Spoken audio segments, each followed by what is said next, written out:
What the heck? This whole book. Really? I don't know. Can you believe it? I bought this whole book. It's about expected values and expectation, and it has not even a single ounce of information about conditional probabilities, variance, heteroscedasticity, nothing. Like what a false set of false advertising or something. Worst 1895 I ever spent. All right, let me go ahead and get set up on my whiteboard over here.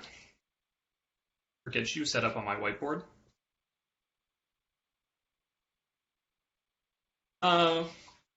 Okay.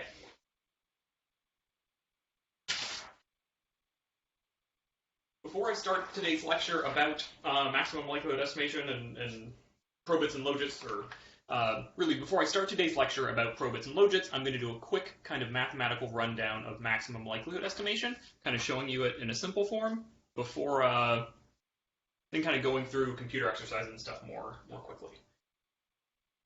Get this up a little bit more. All right. Maximum likelihood estimation.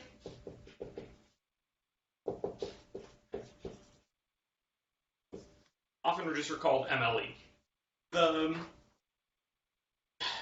maximum likelihood estimation is actually the first time in this class that we are doing something other than minimizing the sum of squared errors. It is a method for finding a parameter, like a beta, although not in this example, it'll be a p, but finding a parameter that is not based on minimizing a sum of squared residuals. So it's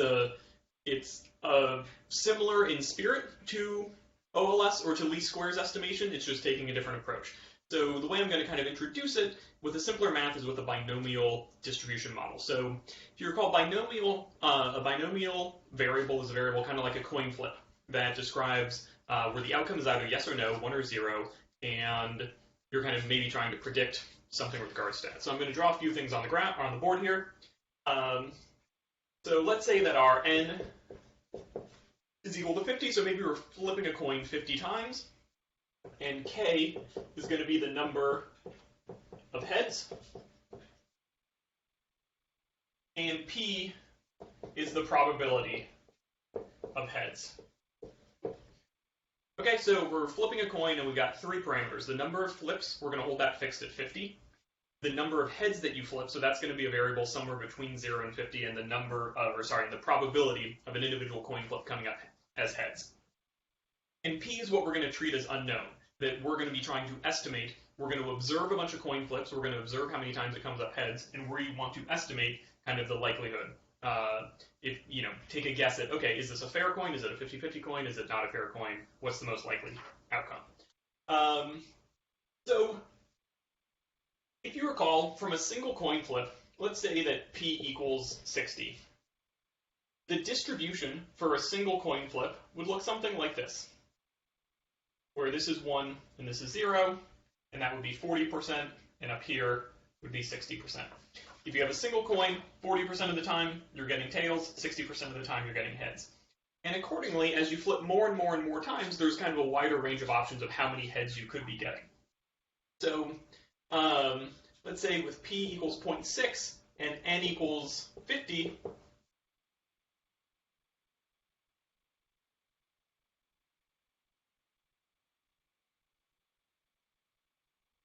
your distribution is probably going to look something like this.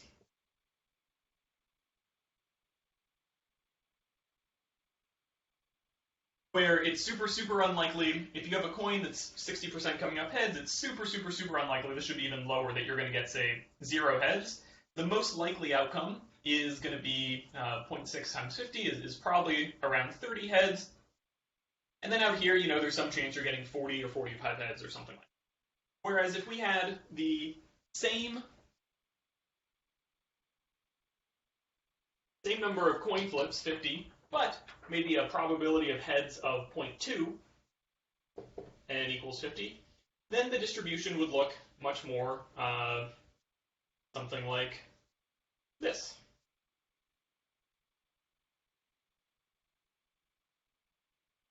right? Where on average, maybe the most likely outcome is that you get 10 heads. It's pretty likely that you might get fewer than 10, 8, 6, 4, 2 heads, but really, really unlikely that you're going to get 30 heads or 35 heads. The idea of maximum likelihood is kind of based on, for a set of observed data, finding out which of these, what we're going to call probability density graphs, is most likely given your data. Okay? So, digging back into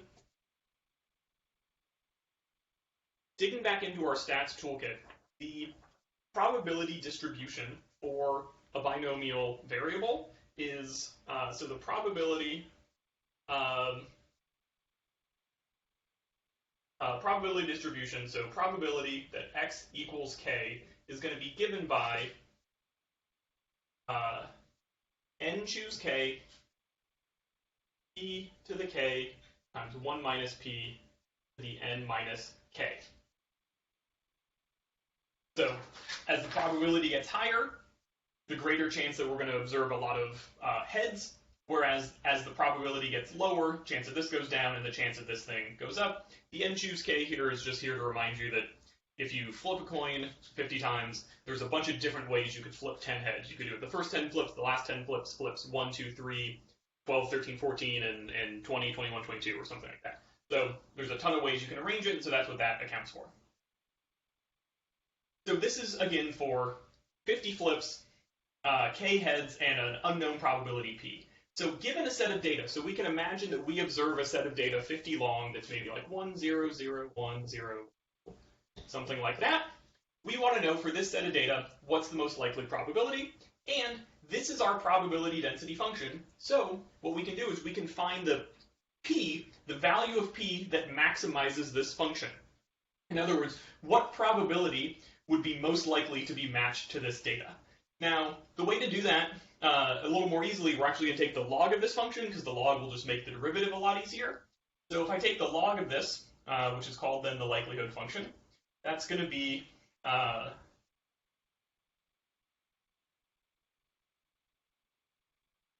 log of n choose k, which is, this is just some constant, so it's going to drop out, plus k times the log of p, plus n minus k times the log of 1 minus p.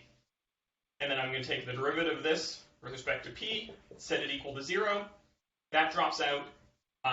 Then you get k over p, because the derivative of the natural log is 1 over p. And then that's going to be minus, the minus is going to come from the interior derivative of 1 minus p is negative 1. So this plus is going to become a minus from that. And then you have n minus k over 1 minus p. And this is all set to equal 0. And so now we've got a little bit of algebra to do to rearrange this. I guess I'll come back on the top. So I'll add n minus k over 1 minus p to both sides. N minus k over 1 minus p. That visible on the whiteboard. Ooh, that light is not great. Ooh, that's not any better. Okay, I'll avoid that top corner.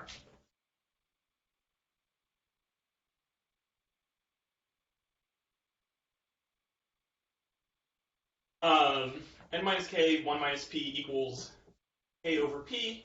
Then working our way over here, you get, this becomes n minus kp equals k minus kp. So I just multiplied the denominator through. The kp's cancel, and you get pn equals k, which you then divide both sides by n, and you get p equals k over n. So, unsurprisingly, when it comes to a coin flip, what the maximum likelihood estimation gives us is that if you flip 50 coins and say you get 15 heads, the most likely scenario is that the probability of your coin is 15 over 50. In other words, you should just take the sample mean as your most likely outcome, or most likely best estimate for the probability parameter p. Again, I'm showing you this kind of with a simple distribution where it's almost trivial that with a bunch of coin flips you should just use the average as your estimate. to give you a sense of what maximum likelihood estimation is, because now we're going to go ahead and do it in a regression setting with k different covariates and continuous and discrete variables and all this kind of messiness. So let's go ahead and take a look at that.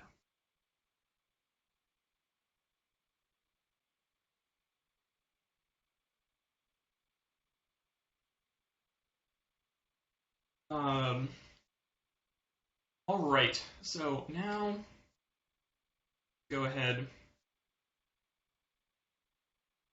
and share my screen.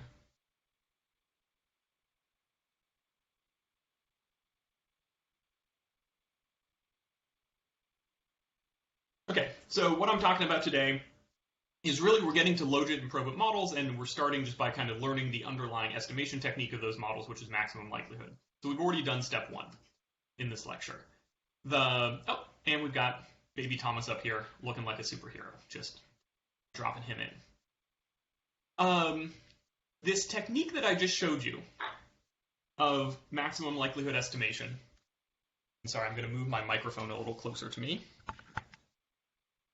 further away from my whiteboard. Maximum likelihood is, just like least squares estimation, consistent, unbiased. It is also always efficient. So because you are using kind of the full distribution of your data, or you're assuming the full distribution of your data, if that assumption is right, then this is going to give you the most efficient kind of minimum variance estimates. And it's asymptotically normally distributed, which just means that in large samples, it kind of, just like least squares kind of tends towards the t-distribution, which is very similar to normal, maximum likelihood is going to have very similar kind of hypothesis testing implications. We're not going to use R-squared because we are not minimizing errors, so there's not going to be kind of an ESS and a TSS. This is an even simplified example of what I just did. So I guess I'll leave the slide up here just so you can hit pause if you kind of want to think through it again, or if my writing on the whiteboard was super unclear. But this is for just 3 coin flips, kind of going through, literally writing out the whole thing, because with 3 coin flips, you kind of know it's easy to describe the set of possibilities. All right, so why am I teaching you about maximum likelihood estimation? What does this kind of have to do with econometrics? And the answer is it has to do with situations with a dummy dependent variable, or where your outcome is a 0 or a 1. In these scenarios, the kind of our predictions are going to be interpreted instead of units as probabilities. So what I mean by that is that if the outcome variable is like likelihood that someone voted for Obama, the outcome is either a 1 or a 0. Either they did or they did not vote for President Obama. We might have a bunch of covariates, their gender, their education level, what state they live in, and all of these kind of adjust or the likelihood that someone votes for Obama. But ultimately, the interpretation of those is not going to be, a 1-year increase in education increases your votes for Obama by 0.2. Right? Either you voted for him or you didn't. So the implication of like a coefficient on education is that that's going to be increasing the probability or the likelihood that something happens. We can do this with an OLS model. In other words, you can just run a typical regression and sort of, rather than thinking of your outcome as the expected value of y given x1 or x2, kind of how much do we expect y to change, you just think about your outcome in terms of the probability of y given x1 and x2. So in terms of interpretation, you can use an OLS model to kind of do what we're going to talk about with logits and probits. The downside of using OLS, so here's an example where we're using your college GPA to predict the likelihood of getting into law school. So notice on the scatter plot here, all of the outcomes are either 0 or 1, because that's the only possibility. Either you got in or you didn't. The GPA is a continuous variable. It goes, I guess Canadian GPA is on a 100-point scale. And you'll notice that sort of the predicted value of GPA, the predicted value of the likelihood you get into law school has kind of this funny property that OLS is a linear estimator, so it fits a line to the data regardless of what the data are. And in this case, this line is 0 at a GPA of around 70, and then it predicts that for anyone with a grade point average lower than 70, that they have a negative chance of getting into college. And that's a little nonsensical. So cases with a dummy dependent variable, it's sort of a situation where fitting a line to the data may not make the most sense. That said, I'm going to go through this whole lecture, and I kind of want to I'll give a little shout out to OLS at the start, because I'm going to then kind of ignore it for a while. If your model is just focused on understanding the correlations between independent variables and your outcome, OLS is likely easier to interpret and just as good as a probit or a logit. If what you are interested in doing is predicting outcomes for new out-of-sample data points, so in other words, using the data that you have to then make predictions for out-of-sample or kind of next year's data or whatever it may be, that's when OLS kind of falls flat on its face with dummy-dependent variables. That's when it can kind of end up making these very wonky predictions like negative probabilities or probabilities over 100% in some cases.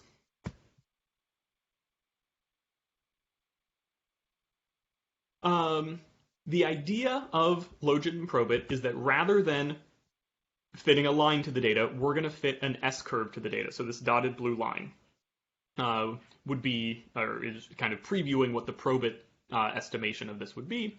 The dotted blue line kind of asymptotes at both 1 and 0. In other words, as the GPA goes all the way towards 0, the probability that you get into law school just tends towards 0, but never quite approaches it. And as your GPA goes up towards 100, the probability you get in tends towards 1, but never is fully 100%. The basis for this model is using what's called a latent variable. We talked about latent variables early on in class when we were talking about measurement error, and so we're going to use the same notation where let y star be the latent underlying variable, and then y is what we observe. So we observe the dummy variable, y, but we're assuming that there's some underlying probability for each of these situations. So some underlying probability that you voted for Obama, say. The latent variable is given by a linear equation. And this is going to be true in the logit and probit model, just like it would be in an OLS model. But what we observe is only 0 or 1. 0 if your y star value is less than 0, 1 if your y star value is greater than 0. We can normalize this at 0 because we don't really care about the intercept, and so let's just let the intercept kind of make this whole thing mean 0. The intercept, you can adjust the intercept up or down to kind of make this whole equation mean 0. So what that means is that we are going to observe yi equal to 1 if yi star is greater than 0. If yi star is greater than 0, then that means that this right-hand side of the equation is greater than 0. We can then rearrange that a little bit and say this is going to be, we're going to observe yi equals 1 if the error term is greater than negative beta 0 minus beta 1x1. Or conversely, and I think I'll show this in a second, you can kind of multiply this by negative 1 and flip it around so that you don't have the negative signs. But I think I'll show that in a second. The gist of logit and probit models is that what we are going to do is we're going to make an assumption about the distribution of the error term. In a probit model, you're going to assume that the error term is normally distributed. In a logit model, you're going to assume that it is logistically distributed. And because we know what those distributions look like, just in the same way that we know what a coin flip distribution looks like in the example I did on a board, empirically we know what that kind of histogram or that distribution should look like.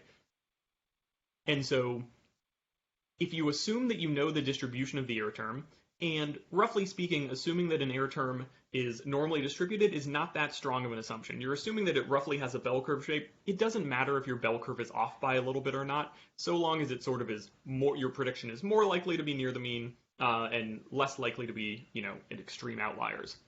So long as that is true, it really doesn't matter whether you use probit or logit or kind of what assumptions you make about the distribution of the error term, because all random variables tend to have what's called a cumulative distribution function that looks like this S-curve. This guy here. I don't have my mouse plugged in, so I can't do good drawings. But the shape of, all we really care about is the shape of the S-curve, and there's dozens of random variables that all have a pretty similar S-curve shape for their cumulative distribution functions. Okay, so this lecture is going to focus more on the Probit distribution than the Logit. The reason is that the two are almost identical. The Logit distribution used to be more popular because its math is easier. In other words, the math of its distribution function is really easy to take the derivative of, whereas the Probit, the normal distribution function, is a pain in the butt to take the derivative of. But nowadays, the computer is doing it for us. So rather than kind of learn about this random new distribution, the logistic that we don't talk about very much, let's just use the normal distribution, the kind of default workhorse distribution of statistics. And when I say distribution, the normal, this is like what it, for the binomial distribution was that n choose k, p to the k, 1 minus p to the n minus k. That equivalent for a bell curve is what I'm talking about when I say its distribution. Okay, so if we know that y equals 1, if the error term is greater than the negative intercept minus the beta 1 times the coefficient, that's going to kind of give us, or here's kind of two different graphs. We know that the normal distribution is symmetric. So we know that if the error term, the probability that the error term is greater than this thing is equivalent to the probability that the error term is less than the positive version of that.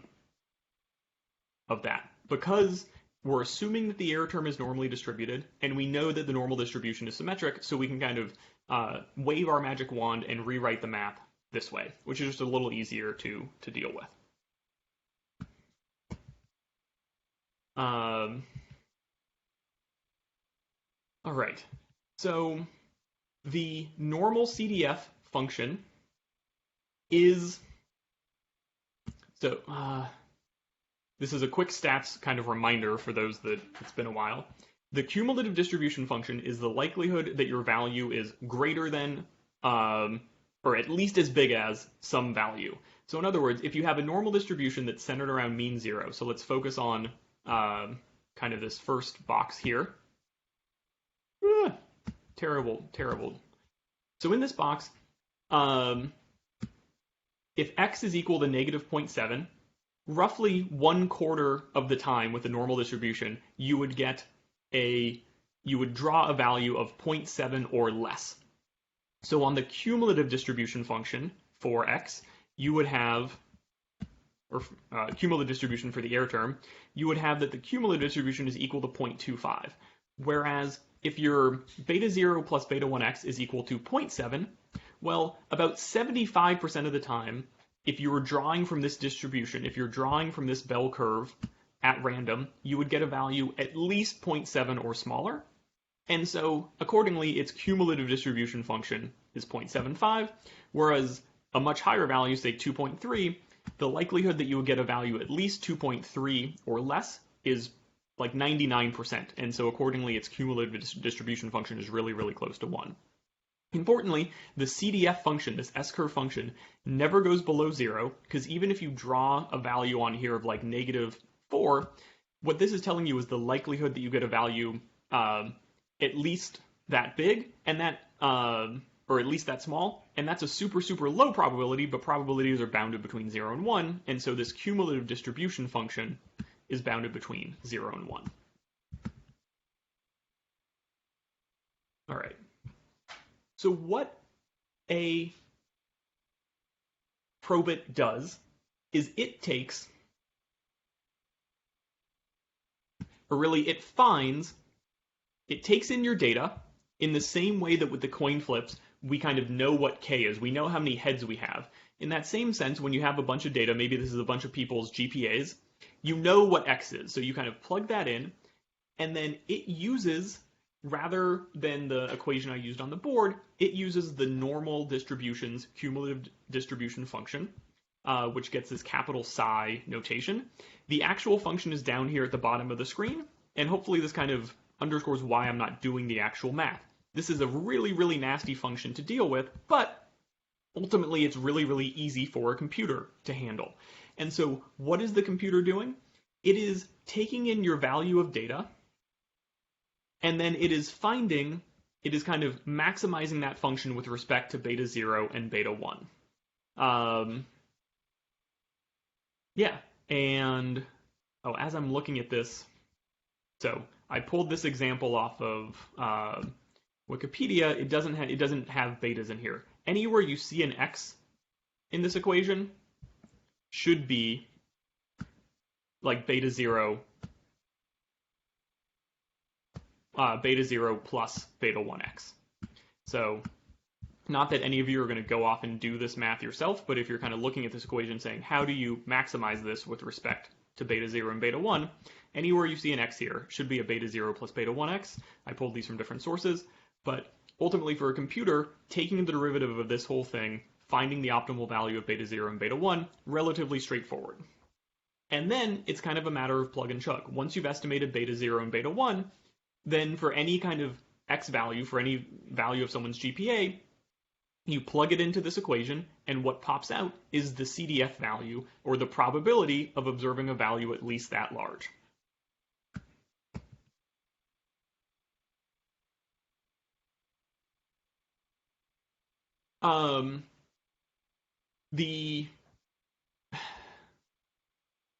These different S-curves just kind of show you how the shape of the S-curve changes based on the estimates. So first of all, if we have option D down here is the only one where we have a negative relationship between x and y. Our beta 1 hat is equal to -2, and so the S-curve goes the other way then. Here, as x is increasing, the chances that y equals 1 is going down. In the first three, there's a positive relationship between all of them. As beta 1 gets bigger, the chance that y equals 1 goes up kind of even sooner. So here in option B, beta 1 hat is equal to 6, and so very, very quickly, this model is predicting that y values are equal to 1, where when beta 1 hat is equal to 2 or equal to 1, it's a much slower process. In other words, x has to be much, much, much bigger before the model is pretty confident that the y value is going to be equal to 1. And that kind of jives with a standard OLS interpretation. If you had kind of the same outcome variable and two independent variables, and one had a coefficient 3 or 4 times larger, everything measured on the same scale, 3 or 4 times larger, that one with a 3 or 4 times larger coefficient is having a bigger impact on y. So this is summarizing what I already said about the logistic distribution, which is that its CDF function is given by this, which compared to the function that I showed for the normal distribution is relatively easy to take the derivative of, especially because you can take the log of this function, and the log of the natural number is just itself, and so things get pretty easy. But again, if you were to take this function, or really just actually, why not do that? This is going to be a total detour, but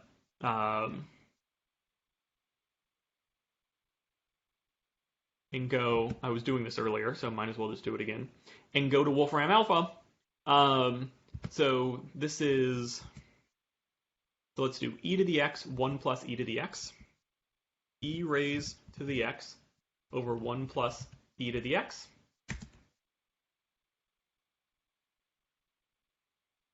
And here you have your S-curve. So just kind of reinforcing that this nasty looking equation is just an S-curve. If you kind of plug in numbers, you see what happens as x goes up and down. All you have here is an S-curve. Oops. Here's why no one really cares about whether you use a probit or a logit. The two things are almost identical. So nowadays more people use the probit. Earlier, and if you were to go to grad school, you'd more likely see the logit because you'd likely be working through the full math derivation of this model.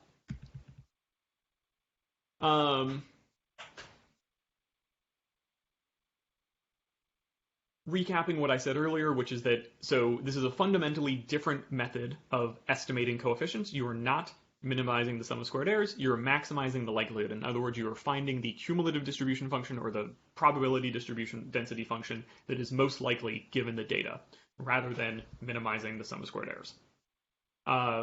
This is only really appropriate, though, for dummy dependent variables when y is between 0 and 1. And do I want to do this example? I kind of think not.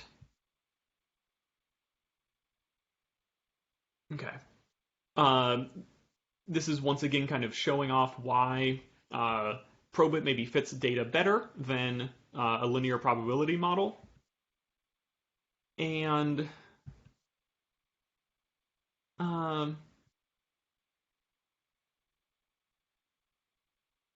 sorry, no, you know what?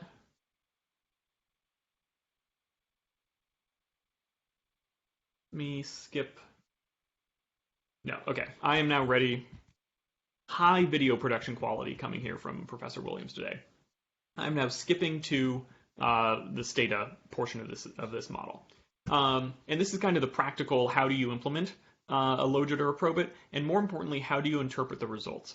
Logits and probits have the downside that they are harder to interpret the coefficients, and we'll see exactly why right now. So here, this is a data about football coaches, and our outcome variable is going to be whether or not a coach was fired.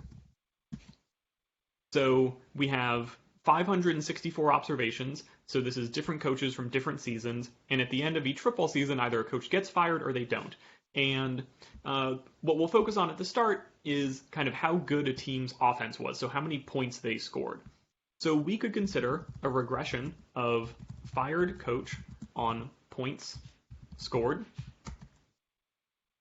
and we get a coefficient of 0.001. And so that means that for each additional point that a team scores, the likelihood of the coach gets fired goes down by 0.1%. We'd multiply this number by 100 to get the percentage. And that makes some sense. If a team scores an extra 100 points, for example, then over a season, that decreases the chance that a coach gets fired by around 10%. Over the course of a season, 100 points is a lot for those that don't watch much American football. But so it's reasonable that, going from kind of what would be a mediocre offense to a great offense would decrease the chance that the coach gets fired by around 10%. That seems fine. If you get a negative relationship in a regression, it is a virtual guarantee that if you were to do a probit of the same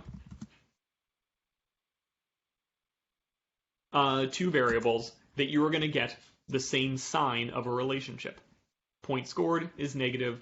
The statistical significance is also almost always the same between a probit model. So the z-score is very similar to the t-score, and so here we have -738. Up here we have -0.804. Very similar. Again, the sign of the coefficients and the statistical significance of the coefficients between a linear regression and a probit or a logit are so similar that it's whether you should use one or the other depends on what you're using your model for. It is much easier to interpret this coefficient of 0.01 than it is to interpret this coefficient of -0.008. This coefficient doesn't actually have any direct interpretation at all. Why? Because in a logit or a probit, we are kind of necessarily estimating a curve, and a curve, its slope is changing as time goes on. So let's go ahead and do this predict probit, and now I'm going to go ahead and so let's scatter fired coach points scored, and let's do the regression of those two, and let's do the scatter of I need the scatter command above. Scatter of the predicted value and points scored.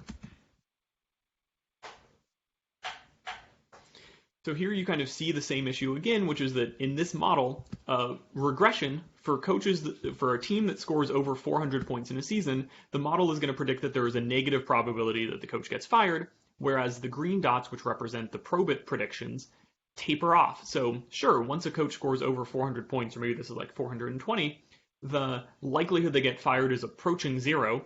Probably it's, 0.1%, but it's never negative. Likewise, for teams that score very, very, very few points, the probit model is kind of getting closer to predicting that the coach gets fired. But my guess is that in this data set, most coaches don't get fired each year. If we sum So coaches only get fired 17% of the time, so that's why in this kind of predicted model, you're not, even for coaches that score super few points, it's not never a sure thing that a coach is getting fired. Okay, so the point of what we're doing in Stata here is understanding if you are doing a probit model, how do you then kind of interpret what you find? This 0.08, again, it doesn't have much direct interpretation. All it really tells you is that this is the parameter that gets plugged in to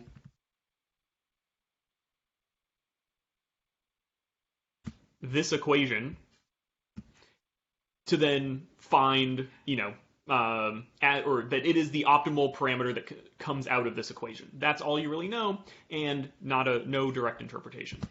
So what you can do is two things. The first thing you can do is after you've run the probit, you can use what's called the margins command. Margins dy dx star.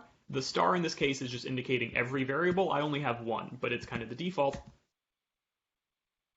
The margins command tells you the marginal effect, or in other words, the slope of this green line, of these green dots, at the median value of points scored. So kind of for the median coach, the impact of scoring one additional point that season decreases the probability by 0.0081 or 0018.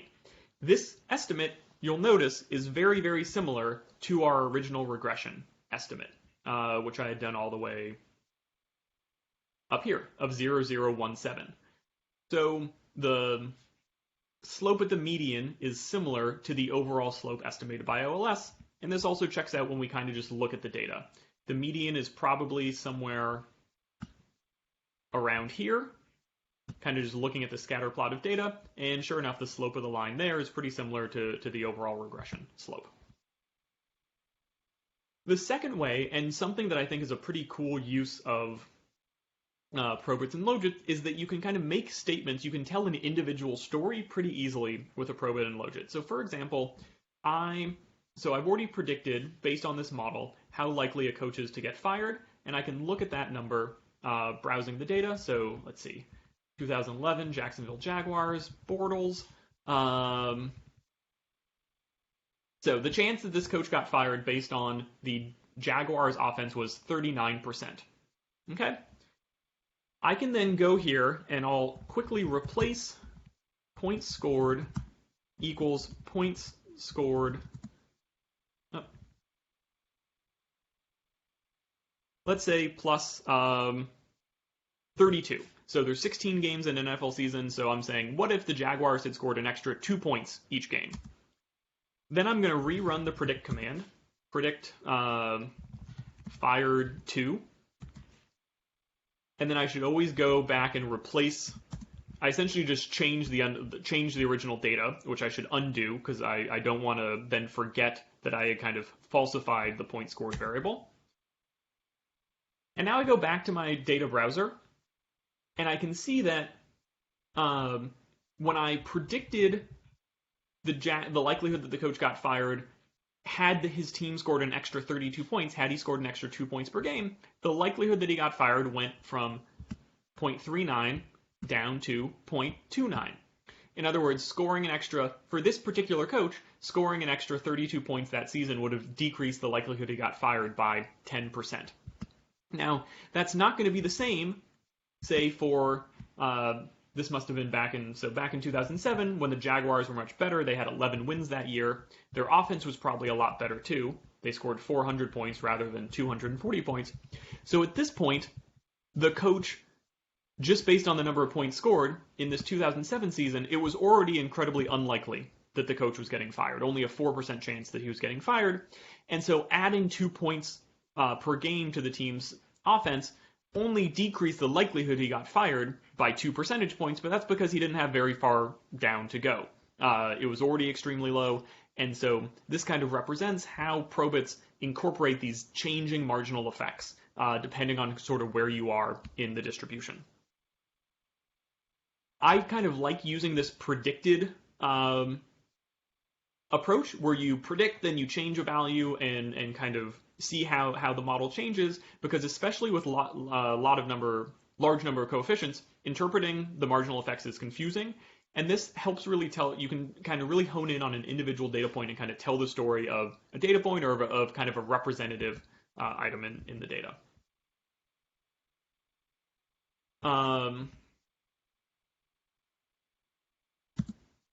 Probits and logits work just like regressions in the stata kind of syntax. So if we want to, let's also look at the impact of wins on the team, or let's say I dot wins, and how about points allowed? So that's how good the defense is. And lastly, maybe whether or not the team made the playoffs. Okay, so what do we have here in terms of regression output? First of all, as we run it, Stata is giving us some notices or some warnings. It's saying it dropped 0 wins, it dropped 11 wins, it dropped 12, 13, 14, 15, and 16 wins. Why is that? It must either be the case that in our data, no one has those values of wins, or that, and I think this is the case for each of these, it predicts the success perfectly. This is kind of like an issue of multicollinearity. There's probably only 1 or 2 times in the data that a coach had 0 wins, and that coach likely always got fired. And so if there's a certain value of the coefficient that sort of predicts either 0 or 1 perfectly, its coefficient is undefined. It would be infinity or negative infinity. And so it automatically kind of drops those observations. So our number of observations is 452 in this data set, whereas it was 564 when we didn't include number of wins. So probably when a coach had 0 wins, they always get fired. When they have 11 or more wins, they never get fired. What Stata is doing here, these iterations, these are its likelihood iterations, log likelihood iterations.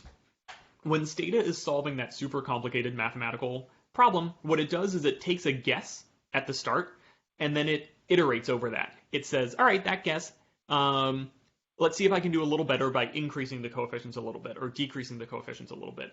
And it is sort of maximizing that function slowly but surely. The last iteration is always going to have the largest number. It's always going to be negative, but kind of the largest value in kind of on the number line, because low negative numbers are bigger. Our z-score here works just like t-stats. Our standard errors work just like standard errors in a regression. The confidence intervals work exactly the same way as well.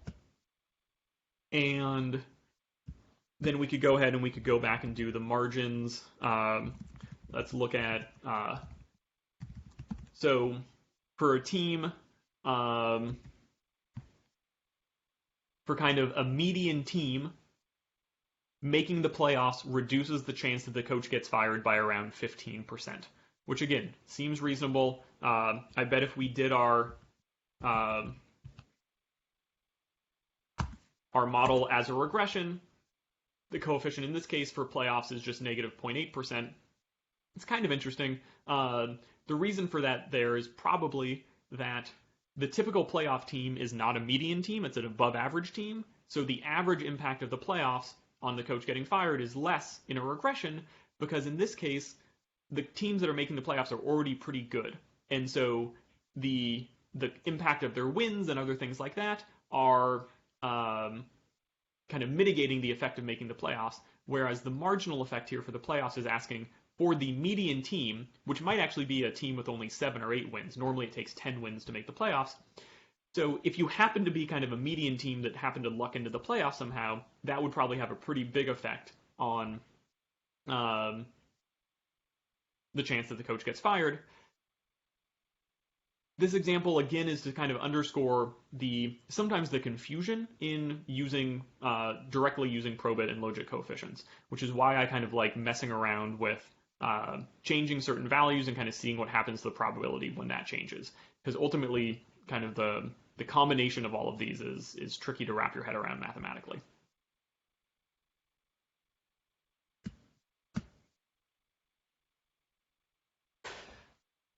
All right. So that was a crash course on logits and probits.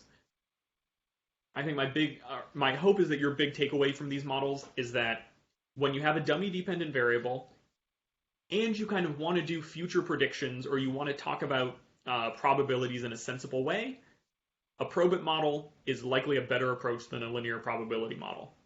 what you want to do is quickly uncover correlations, positive or negative, and kind of get a sense of magnitude, what matters more, wins or making the playoffs? Or the number of points you allow, or the number of points you score? In that case, just doing a regression qualitatively is going to give you the same estimates as a probit. The predicted values from a regression are maybe not going to be quite as sensible, but the regression is kind of the workhorse model. Minimizing sum of squared errors still works in this case. It just sometimes can give you wonky predictions. But so whether to use one or the other really comes down to what you're then using that regression for. If you're just trying to understand how the world works and kind of describe relationships, go ahead and stick with regression.